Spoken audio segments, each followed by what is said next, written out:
दवा खाने पर ससुराल। हेलो जी, कहिए। अब बेटा मैं शेर सिंह बोल रहा हूँ। ये अनमोल का नंबर है ना? हाँ जी, नंबर तो अनमोल का ही है, लेकिन आप कौन? मैंने आपको पहचाना नहीं।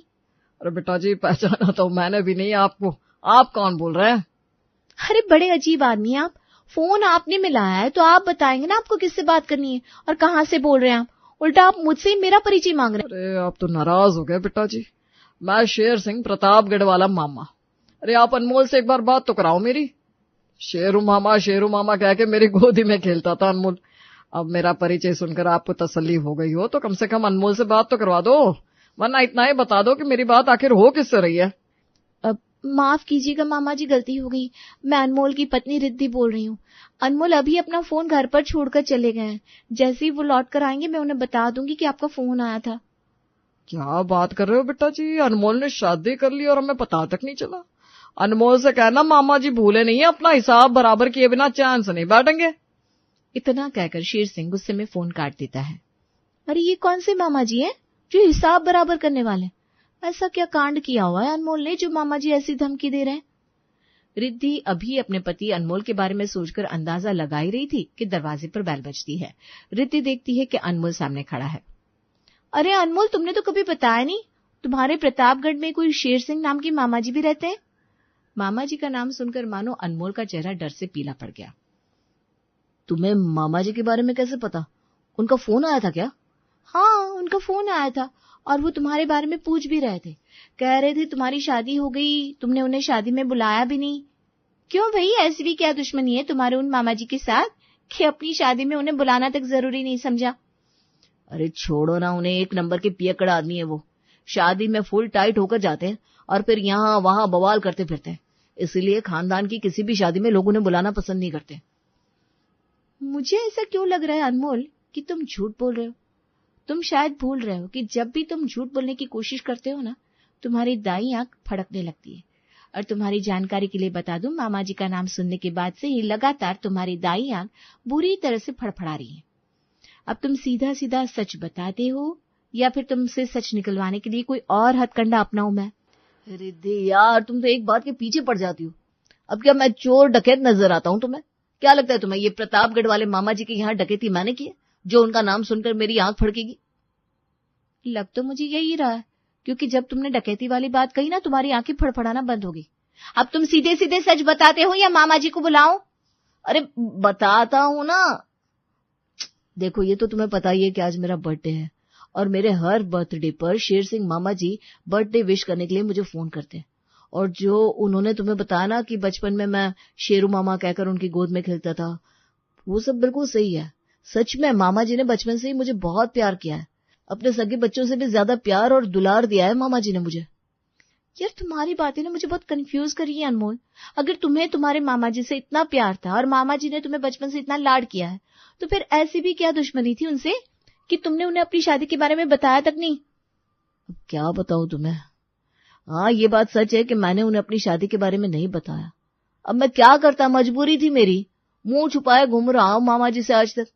हर साल मेरे जन्मदिन पर फोन करते हैं वो और बधाई देते हैं, लेकिन फिर भी मैंने उन्हें कभी बताया नहीं कि हमारी शादी हो गई है। अरे मामा जी के डर से ही तो माँ ने हमारी कोर्ट मैरिज करवाई, ताकि किसी रिश्तेदार को कानों कान खबर ना पड़े कि हम दोनों की शादी हो गई है। अनमोल, अभी कुछ ज्यादा ही नहीं हो रहा है? क्यों बातों को जलेबी की तरह छान रहे हो? सीधा सीधा क्यों नहीं बताते? आखिर ये सब क्या ड्रामा चल रहा है? अभी रिद्धि और अनमोल बातें कर रहे थे कि इतने में एक बार फिर से अनमोल के फोन पर मामा जी का फोन बजने लगता है। अनमोल घबराकर लपक के फोन उठा लेता है। हेलो मामा जी। अरे भांजे, अच्छा हुआ कि तूने फोन उठा लिया।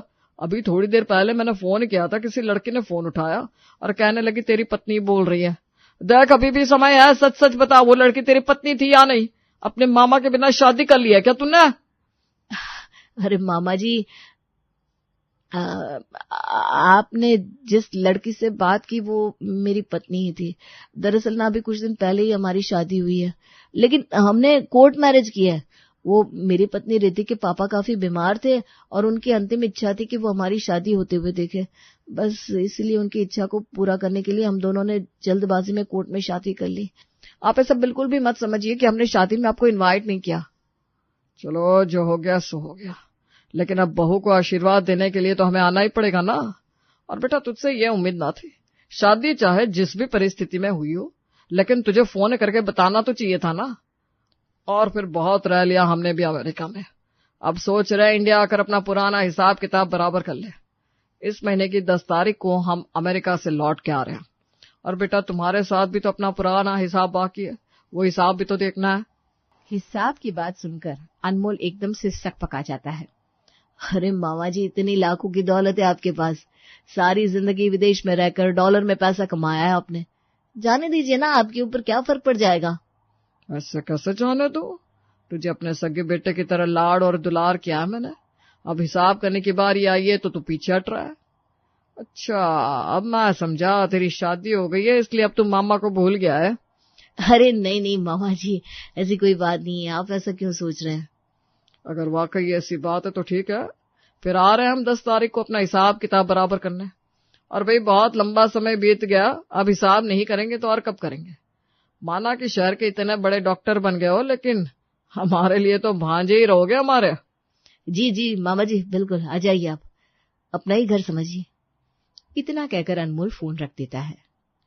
शेरू भैया का फोन था क्या? हाँ, मामा जी का ही फोन था।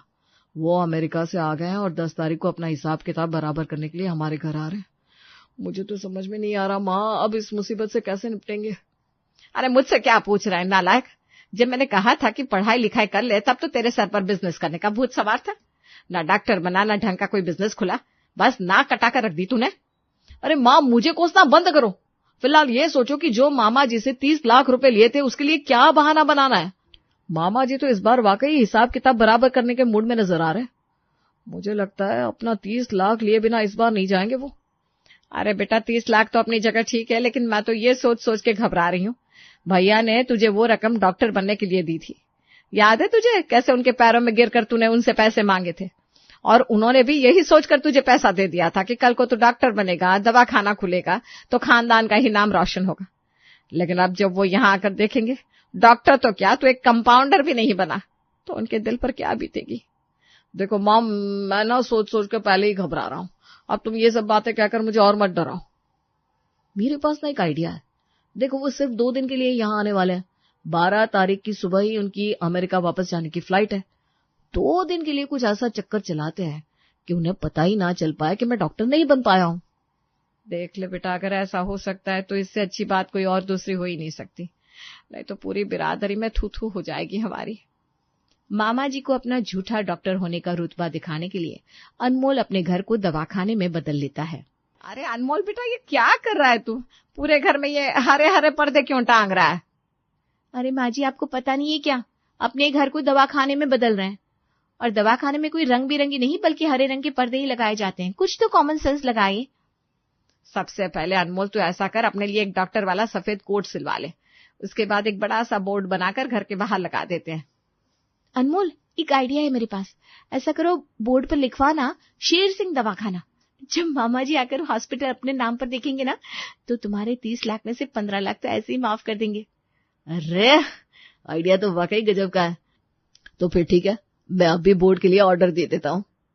अरे बेटा, मुझे तो ये समझ में नहीं आ रहा, घर के पर्दे बदल गए, किराए पर बेड लाकर डाल दिए, नकली अस्पताल का बोर्ड भी लग गया, लेकिन ऐसा कोई अस्पताल देखा है जिसमें कोई मरीज ही ना?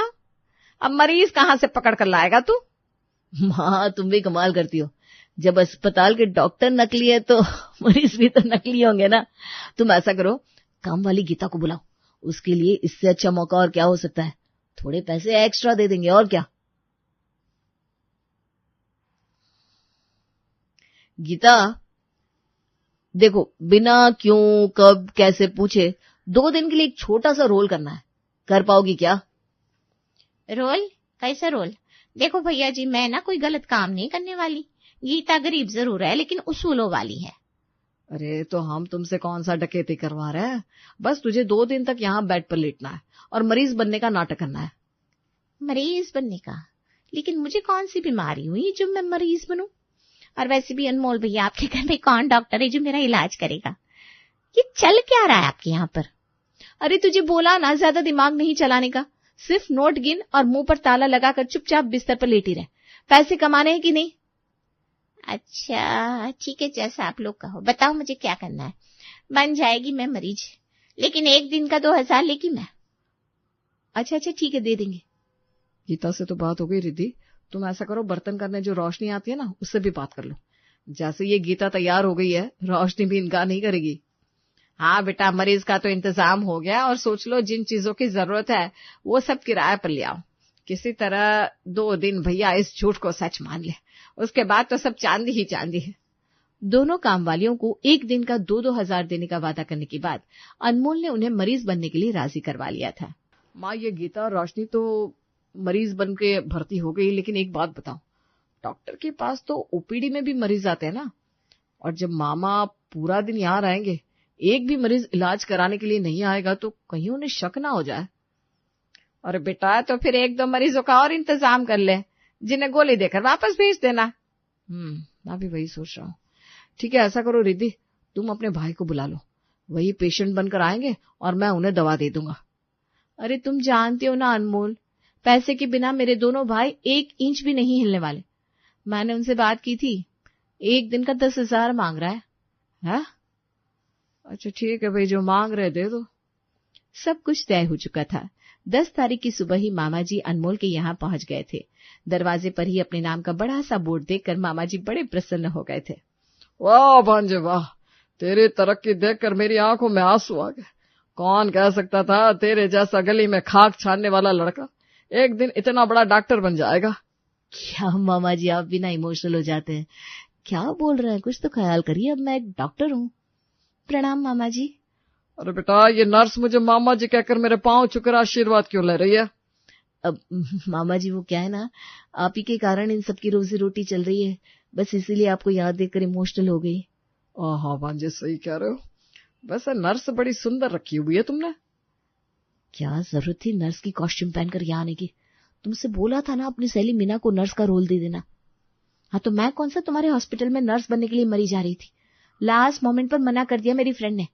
वो तो तुम्हारी इज्जत बचाने के लिए मैं यहाँ पर नर्स बनी हुई हूँ।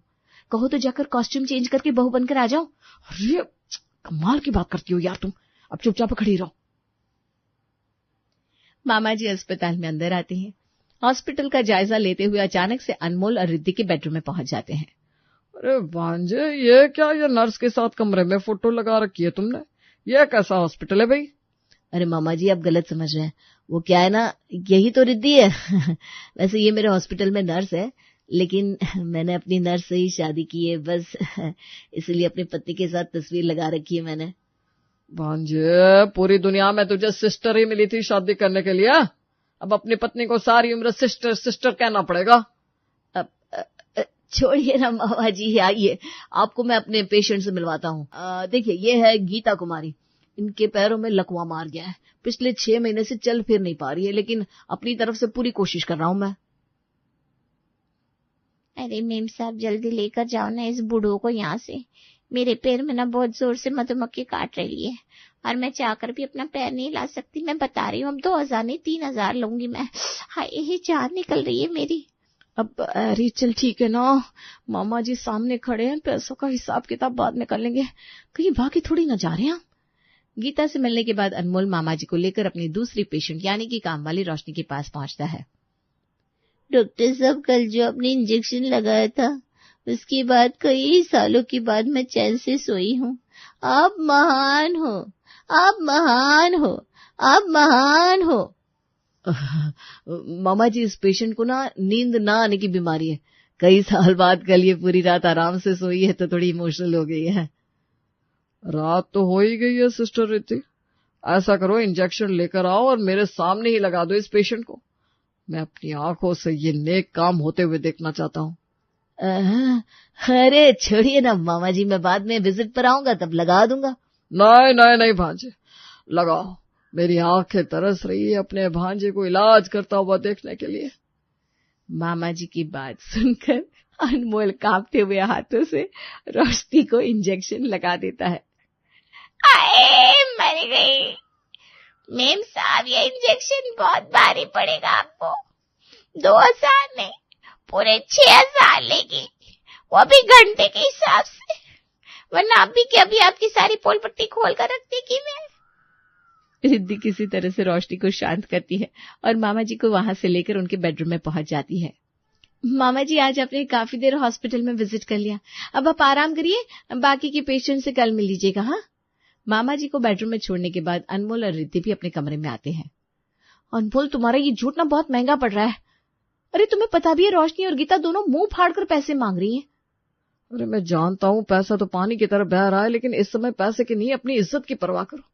एक बार मामा जी कन्विंस हो जाए कि मैं डॉक्टर हूँ और ये दवाखाना मेरा ही है, तो वो खुशी खुशी यहाँ से लौट जाएंगे और अपना 30 लाख का लोन भी भूल जाएंगे। उसके बाद जीवन भर हम लोग सुकून से यहाँ रह सकते हैं।